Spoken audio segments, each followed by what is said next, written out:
Ypatinga diena mums šiandien, mūsų gimtadienis. Todėl iš tikrųjų be galo džiaugiamės, kad tokia proga turėjome išskirtinę galimybę atnaujinti mūsų buvusią mokytoją, talentingos skulptorius Vidmanto Gilikio skulptūrą Pilyje. Tai iš tikrųjų taip simboliškai pagerbėm praeitį, bet tuo pačiu tikrai labai noriu padėkoti Alytaus miesto savivaldybei, noriu padėkoti kiekvienam rėmėjui už tą nuostabią dovaną ateičiai. Prieš 2 mėnesius gavau klausimą, merė, kur dingo vaikas?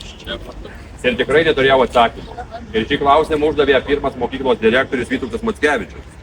Nes jis prisiminė, kaip šita skulptūra buvo su vaiku. Tai iš tikrųjų istorija labai įdomi, kad mes pradėjome domėtis, kas čia buvo, kaip čia buvo.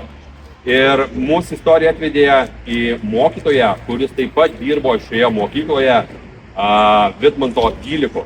Jis neilgai dirbo šioje mokykloje, tačiau mums pavyko susisiekti su juo, man pačiam paskambinti, nors skambino kultūros skyrius, nesusišnekėjo šiek tiek, ir skambino švietimo skyrius, irgi nesusišnekėjo, bet man paskambinus atsirado kalba ir buvo paprašyta, ar įmanoma atkurti tai, kas buvo šitą istorijoje.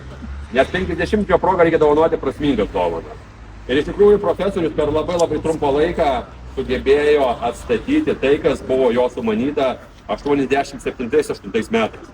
Tai didžiausias linkėjimai, manau, ponas Vytautas Mackevičius papasakos daugiau apie tai, galbūt ant scenos, bet šiandieną noriu grąžinti mokyklą ne tik kultūrą, bet matau, kad bendruomenė surado čia galimybę pastatyti suoliukus, surado atnaujinti postamentą ir tą baltą moterį, nes čia daug kas vadina, kaip mokykla nežino, vieni vadina septintukė, kiti vadina dar kažkaip, o kiti vadina prie baltos moters, ta mokykla.